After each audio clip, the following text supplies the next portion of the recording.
Hey everybody, welcome back to Northernlion plays The Binding of Isaac Afterbirth Plus. That's me. I'm Northernlion, and this is The Binding of Isaac Afterbirth Plus. As you can see, 15 wins in a row. I may never lose again. Yo, I like this. PLHN TPQ3.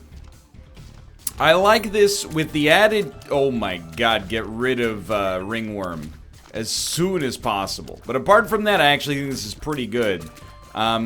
Low HP, no renewable HP, that's the only real negative. Our damage is... Oh, you absolute idiot. Our damage is right around average. Rate of fire, it would be nice to be a little bit higher on that, but, you know, keep in mind, we're almost lucky that we're at 11 rate of fire. Like, the only reason we're at 11 rate of fire is because anti-grav actually gives us a tiers upgrade, so we might have been at like 14 rate of fire without anti-grav. Now, the astute amongst us might acknowledge the fact that anti-grav might actually make our tiers less efficient, and oh, there's the whole Macmillan coefficient you throw on a tier effect that has the chance to be negative and carry the 6, and who knows. But all things considered, you know, if we pilot this run successfully, safely through the early game, we should be relatively safe, assuming we can get a Spirit Heart on this floor or the next. That's the... If I can get one extra HP upgrade, the world's our oyster, dude. Love this, by the way. That's like, we've been having... I'm very careful about my diction here, because the item is called the finger. So, you know, you never know. I don't want to say I'm giving enemies the finger. It's too obvious. It's too easy. You know, make me work for the joke a little bit. But, we've been getting the finger. Does that doesn't... That's like... Here's the thing. If a double entendre is a double entendre, that's fine. But don't force it, you know? I understand you could, you know, twist my words there and, you know, oh, I so well, you know, okay, well, you know... I didn't really say anything there. I just made a bunch of funny noises with my mouth, but simultaneously, I think you know what I'm getting at. We'll grab this. Then we choose. We want to go for one more Spirit Heart, or maybe just pick that up. And honestly, I think it's a pretty good return on our investment there. Alright, so everything's fine. We got a lot of Spirit Hearts there. That was very dumb. I don't know why I tried to do things like in the cutest way possible, when instead I could have just, you know, pressed the spacebar and probably taken off like half of his, well, maybe like a quarter of his HP. Anyway, how am I doing? I'm doing very well. Today's, it's Friday. Well, I shouldn't say I'm doing very well, you know, like, forced positivity is annoying. I'm doing fine, but I slept like absolute trash last night. I don't know if anybody's got the same, when I say I don't know, I should say, I'm imagining a lot of people are like this. I don't think I'm too unique on this. I went to bed last night at like my normal time, but then for some reason, like 25 minutes after falling asleep, and this was a bit of a risk that didn't pan out, unfortunately. Yeah. I woke up, and it's like one of the weirdest times for me to wake up. Like, I know some people are like, if I go to sleep and I wake up in the middle of the night, I can't get back to sleep. I'm not really like that, you know? I think there may have been times where I was a little bit more like that, but having, you know, one particularly rambunctious cat, very often at 4 or 5 in the morning, he'll just wake up, start, you know, beating on his brother, smacking the door, being like, "Let me in!" And then, you know, you just make a sound with your mouth, like, "Ass," and then he goes, "Oh, snap. Is there a snake in here?" And he goes back to bed. It's, you know, and then I go back to bed too and put on Unsolved Mysteries and we're good to go. But last night it was like, you know, or I should say, if I go to sleep and then I wake up like within an hour of when, you know, my brain hits sleep mode, it's gonna take me like 2 or 3 hours to get back to sleep. And I'll tell you, it is not for a good reason. I don't know if you guys can relate to this. I'm going to try to put it in, like, the most relatable way possible. When I wake up after, like, 4 hours, in my head, I'm like, you know, even in my sleep-addled state, or relatively sleepless state, I guess, I'm like, you know, if I had to get up right now, it wouldn't be that bad. I'd feel, like, a little bit run down for the day, but, you know, doing a full day's work on 4 hours of sleep. I've done it before. You know, probably hundreds of times. It's not that big of a deal. But waking up after like 25 minutes of sleep, I go like, really? And then I get mad. And it's really, really hard to fall asleep when you're mad. You know? People say, you know, you can like cry yourself to sleep. I believe that. One thing I've never been able to do is like, you know, grit my teeth to sleep. Like, man, I'm just so cheesed off right now. Simultaneously, I'm being sent off into somnambulance by a Mr. Sandman, bring me a dream, etc., etc. So, dude, I would very much like to get... Is that one makes you larger? I would very much like to get to the shop and then purchase another Spirit Heart so we could take a deal with the devil. Our damage is obviously, like, incredible now, but... Anyway, so that's... I did get back to sleep, but, like, you know, I woke up around, like, you know, 1:15. And then I didn't fall asleep again until, like, you know, 3. I'm not complaining. It's not that bad, you know. But then I was, you know, I had a heavy workout this morning, and I'm like, I don't feel so good, Mr. Stark. And, you know, you get the idea. So I'm, you know, I'm like a... Psychologically, I'm in a great place right now. I'm, you know, I'm like an 8. Physically, I'm not in a terrible place. I'm probably like a 7. But I got the classic sleepless symptoms. You know, I got a little bit of a runny nose despite no infectious disease. I got a little bit of gastrointestinal bubbling. Could also be related to the substantial amount of Korean barbecue I ate last night. Probably not. No, it couldn't be. No, dude, it's the sleep. It couldn't have possibly been, you know, the whole cabbage you ate. Don't be ridiculous. So grab this. We're at 5 Spirit Hearts. Is good. I think I'll get the key just for, you know, mental clarity. You know, just for peace of mind. And then we'll move down here. Let me caffeinate as well. But apart from that, it's a good day, dude. It's a Friday. Having a day off on Saturdays means Fridays are Fridays now. TGIF, dude. Can't wait to watch Boy Meets World later. So, oh, dude, that doubled our rate of fire. Oh, my God. That's amazing. Our stats are incredible now. Yeah, I know there's a Tinted Rock. I couldn't get a bomb, okay? I don't think there was one in the shop. Now that I think about it, maybe there was one in the shop. My bad. Anyway, stats are just disgustingly good right now. 6 rate of fire, 12 damage. That's a huge improvement. So it's not just that it's Saturday. It's like I got a lot of stuff to look forward to. You know, Sekiro came out today. I have not played it yet. I will be playing it a little later today. I'm excited to peep that. I feel like it's been, no, not a long time, but, you know, a few weeks since there's been a AAA game I've been, like, super interested in when it came out, so I'm excited to see that. And, you know, I gotta admit, you know, I think everybody's got a little inherent bias.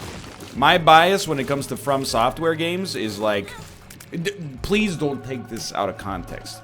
You know, I love Dark Souls. One of my favorite games of all time, without a doubt.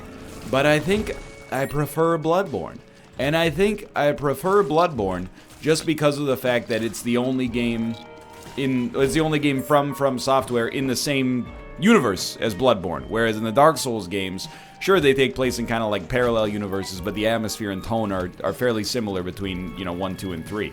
I think if they had made 3 Bloodborns and 1 Dark Souls, the Dark Souls out of those 3 would probably, or out of those 4, I should say, would probably be my favorite, just for the fact that, you know, I think my bias is towards a novel atmosphere. So my inherent bias towards Sekiro, despite having not played it yet, is that I'm probably more excited for it than I would be for a Dark Souls 4 as a result of the fact that it's at least thematically a slightly different direction. But who knows? You know, I might play it and be like, it's garbage, or I might play it and be like, it's my favorite game ever. But either way, the fact that it gives me something to play and talk about is exciting, dude. It's also like, it's a landmark week. Okay? I didn't expect this to all happen. So, you know the expression, when it rains, it pours? I don't necessarily believe it. I think sometimes when it rains, it pours. And take this from somebody who lives in a pretty rainy city. You know, sometimes when it rains, it pours. Sometimes when it rains, it's a light drizzle. Sometimes when it rains, it's a little bit of column A, a little bit of column B. I don't, you know. Whoever invented that phrase, I don't think they're much of a meteorologist. But I will admit, sometimes when it rains, it pours doesn't have the same sort of ring to it. But over the course of this week, finished Subnautica. Finished Minecraft, or I mean, you know, finished, you know what I mean. You know, we're probably done playing Minecraft on Team Unity. For now, at least. But definitely something worth revisiting in the future. And last night on stream, it took us longer than expected. 111 missions of Earth Defense Force 5. In the books. We beat EDF 5. Kate and I have been playing EDF 5 on stream, on Thursday stream, since the second week of December. To finish that game, and don't get me wrong, I like EDF. We're gonna reroll this just because, I mean, maybe we shouldn't have, but I'm more interested in either better items or buying HP, honestly. I did start to dislike EDF a lot more as I got to the end. If you're an EDF fan, please, let me put something out there, okay?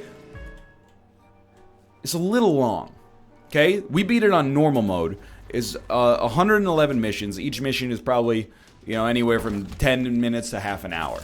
So it probably took us, I don't know, maybe like 30 to 36 hours to beat the whole game. That's not that long, but a lot of that was repeating missions that we had failed. And there's not really much you can do about that. I know it sounds like there's nothing I could do, dude, but sometimes you just have to go on the mission, see what kinds of enemies are there, and then be like, okay, obviously the equipment that I took is not suitable for these enemies, even though it worked fine for the last mission. I gotta take different equipment. We beat the game. Well, you know what our well, we beat the game on normal. You know what our progress is? Our completion percentage? 10. We hit 10% completion. That's because you can still beat the game on 4 other difficulties. And, you know, probably remaining loot that we haven't picked up and other stuff in that category. Is the longest game I've ever played in my life. And you have to admire it in one sense, because it's incredible value. Simultaneously, don't shoot the messenger. We got the trophy last night for 10% completion. AKA, beating the game once on normal. You know what percentage of people had the trophy? It's like freaking 28% or something like that. Now, in its own unique way, 28% of the people having invested 35 hours into your game is probably way above average. You know, you ever see like stats for gameplay on Steam? You know, the achievement is like, hey, Buddha, watch the first cutscene, and then like 10% of people actually have it. That's a little bit of an exaggeration, to be fair. Okay, just, I don't even care what you give me here. That's a good one, thank you. I do care. I'm sorry I even mentioned it. That's a huge get for us. But, you know, you're barking up the wrong tree if you're like, NL, you don't get what EDF is about. You talk to the other 72% of people that washed out before they got to the end. Anyway, I get EDF now. EDF is fun. I'm excited to be finished it, not just because some of those later missions got real tough and a little bit ridiculous, but also because of the fact that we've been playing the same game for 3 months. So I'm excited to have the opportunity to mix it up and play something else. You know what I mean? I think that makes sense. It's kind of the same thing for Subnautica. I've been playing Subnautica since January. So to finish Subnautica, yo, we can actually get rid of the pony if we want to. It's not that I actually, like, dislike Subnautica. There were some times where I wasn't necessarily an enormous fan of it, but, you know, there were some times where I thought I was picking up what it was putting down in a big way. It's more so that I'm just like, you know, to have that extra cognitive space to be free to play other things, it just feels nice. And Minecraft is the one that, like, dude, Team Unity Minecraft is probably my favorite Team Unity game we've ever played, and it also opened our eyes to the fact that we don't exclusively just have to play Battle Royales together to get a good dynamic, so it's a landmark for us in that sense. But for me personally, it's also a positive thing to be moving on for now, because kind of hit the wall when it comes to Thaumcraft. You know, we got a lot of cool stuff going on in Thaumcraft, and then now I'm just knocking off,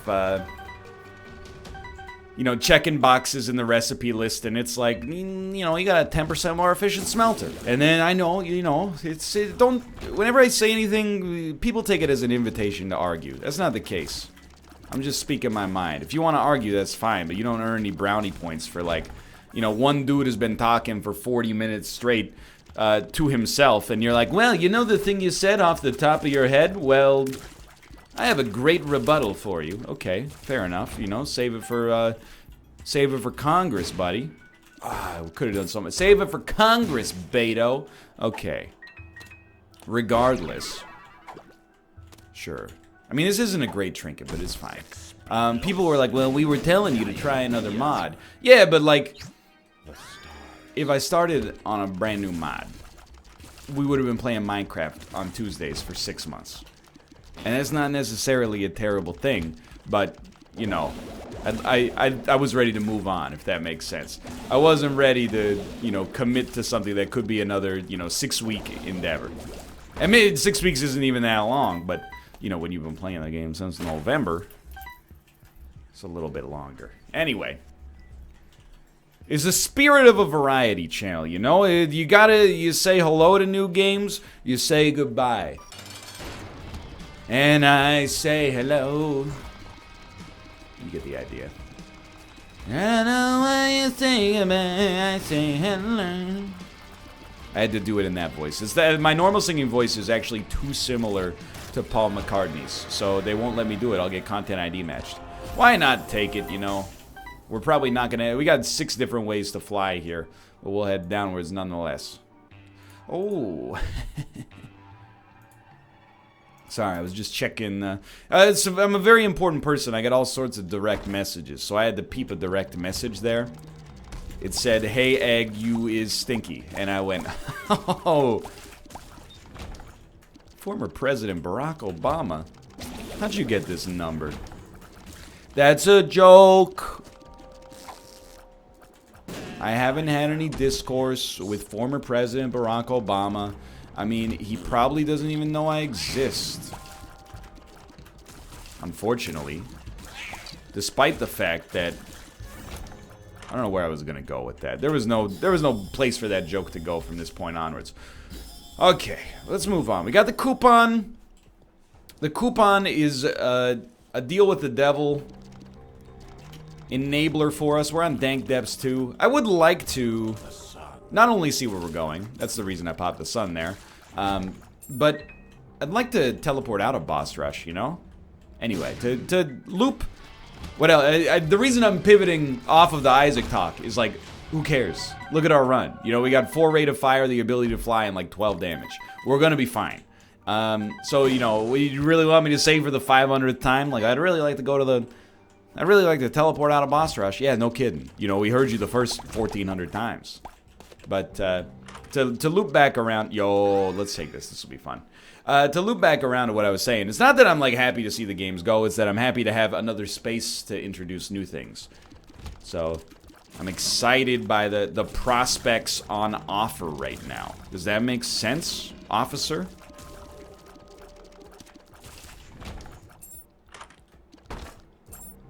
Too rich on consumables here, dude. Couldn't think that would be a problem, but... So I don't even know, you know, people are like, what are you going to play on Sunday? You know, I think I can let you know. Previously, I've been very coquettish about what I'm going to play on Sundays. Because I really feel like, you don't gain anything by letting people know what you're going to play, except a lot of people telling you not to play that. And to be fair, a lot of people going, yo, let's go, I've hoped to watch you play this for years, but, you know... The way that the human brain works, I don't think this is unique to creators. But it's like if someone goes, hey, nice shoes. You're like, oh, cool. Nice shoes. Thank you. That's the default. I know my shoes are nice. No big deal. And if someone, you know, if 1,000 people say that, and then one person goes, hey, nice shoes, nerd. You're going to hear that echoing around in your head for months, right? You know, like, I've seen other creators, they say, like, I'm the type of person where one piece of negative feedback cancels out, like, 1,000 pieces of good feedback. I honestly think that's not a creator thing. I think that's like an almost every person on planet Earth. I think that's like a human brain thing. You know, it's something people, you know, you gotta work on, I guess. But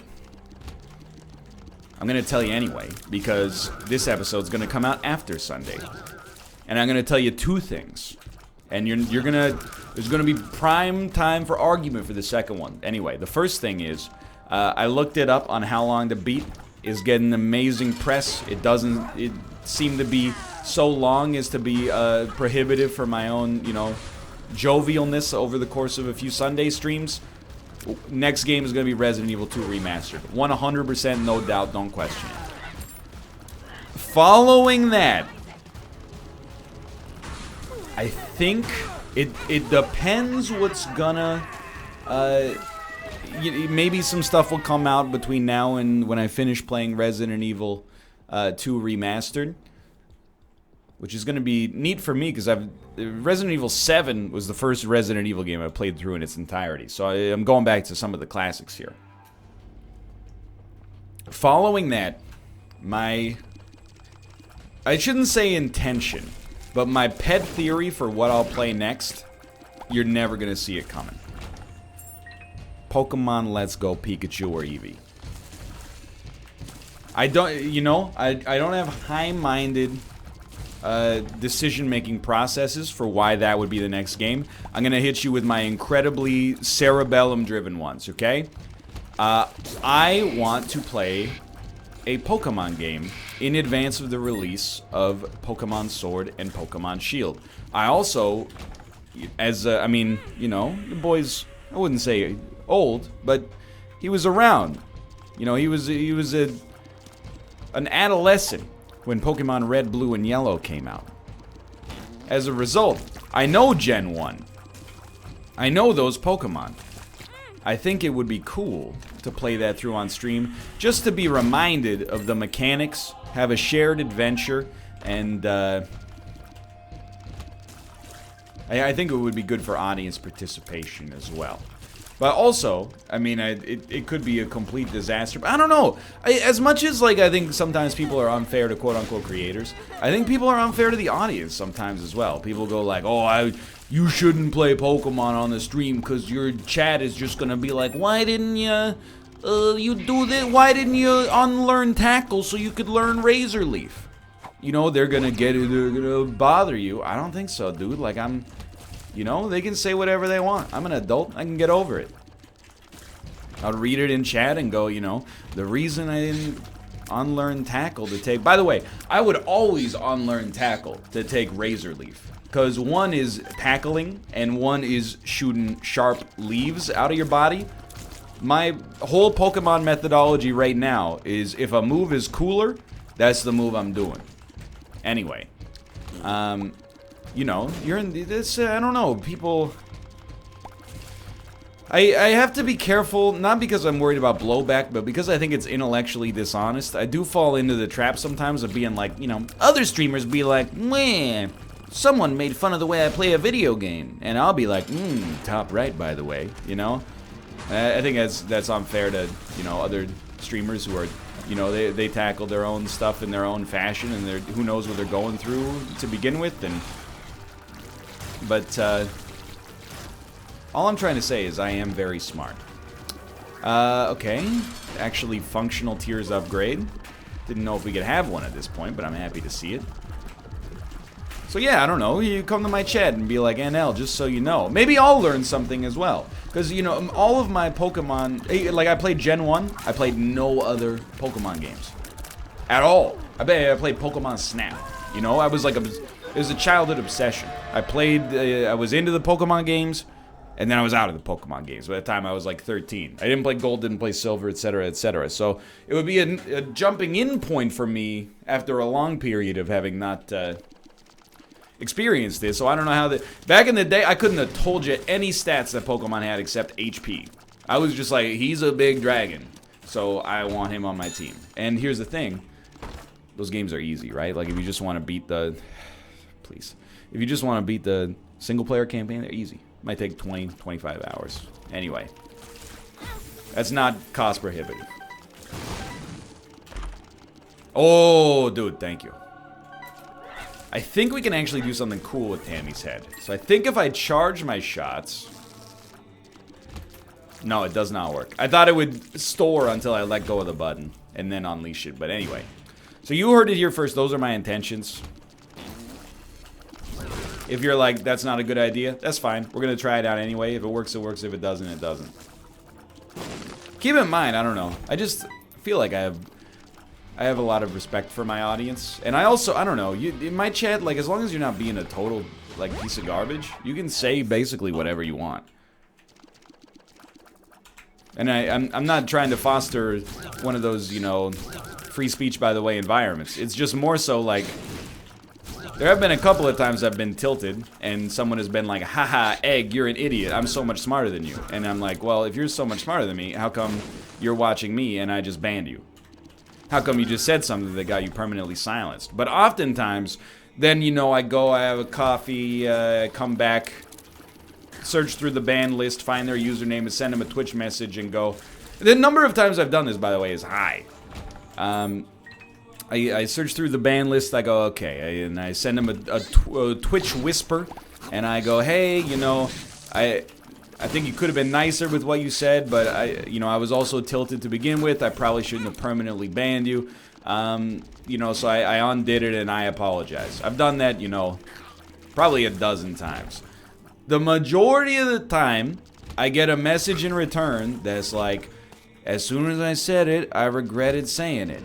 You know, I just got caught up in the atmosphere of chat. The chat was like, you know, doing some good-natured ribbing. And then I went, haha, yeah, he's dumb. And then I found myself banned, and I went, you're like, yeah, I understand now. You know, as people, I make mistakes, they make mistakes, and we grow through it together. But, I have respect for my audience, and also I don't get tilted very much anymore by backseating, because without backseating, I would probably complete like a third of the games that I play on my channel. That's the secret, dude. Backseating is like, it's the greatest cheat code on Twitch. People join your chat, and they support you, like, with viewership or even financially. And then, when you get stuck, most of them very politely go, hey, you should try doing this. I'm almost like, well, Dan has coined the term. I'm not going to steal it from him, but I'm almost a front seater. People are like, hey, did you consider looking in this area? And I'm like, no, we don't do that here. Tell me specifically where to go to solve this. And they're like, oh, really? I'm like, yeah, dude. It's a collaborative effort. Back in the day, you used to have to pay like $6 a minute. You'd call the Nintendo helpline to get help with Super Mario Brothers The Lost Levels. And you'd call them up and they'd be like, hey, have you tried jumping? And you're like, oh, okay. Well, there's 15 bucks down the drain. Nowadays, people will pay you to subscribe to your channel and be like, hey, let me know if this isn't allowed, but I would love to give you tips. You seem to be stuck. It's a dream come true. Why didn't I use the Year of Rune? I'm a fool. Whatever. It's like a wonderful run, nonetheless. Anyway, that's my 2 cents on backseating. That's why like people are like, you know, they tweet me and they're like, you are bad at Baba as you, and I'm like, dude, no kidding. Also, thanks for watching. You know, I'm a 30-year-old man. The time has passed for me to get riled up over people who are fans of me also being like, you're bad at a puzzle game. Dude, if you enjoy watching me be bad at a puzzle game, that's fine. That's the dream come true. It's not really rage watching. It's hard to explain. I think being a fan of a losing sports team has helped me to contextualize it. I want the Vancouver Canucks to win.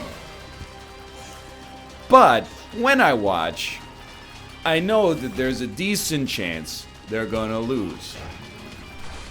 So what do? Well, you're not really rage watching. Like, you're watching with good intentions, but, you know, you find little victories. Yeah, we lost, but Elias Pettersson got a point. Yeah, we lost, but, you know, Alex Biega looks surprisingly good in this game, you know? You find little things to root for. Yeah, he didn't solve the puzzle. He was like a piece away from it, but, you know, simultaneously, he did solve one of the bonus levels in this one. I understand. I've also been watching Dan play Tetris. And if Dan got good at Tetris, I would probably stop watching. The fact that the draw of the series for me is watching, like, if he can win against all odds with, you know, the narrative of him slowly but surely getting better from an extreme novice state, that would be, like, the highest triumph he could get. Watching somebody who's extremely good at the game win when they expect to win every time, like, I hope you guys enjoy. I'm not really at that point in Tetris. I'm still at the point where if I can get, like, 1 win per recording session, that's a pretty, you know, that's an average outing, and it feels good, but anyway. Hey, thanks for watching. I hope you guys have enjoyed. If you did, click the like button. Also, it's a great deal. Of course, subscribe if you want to see more in the future. For now, thanks for watching, and I will see you next time. See ya!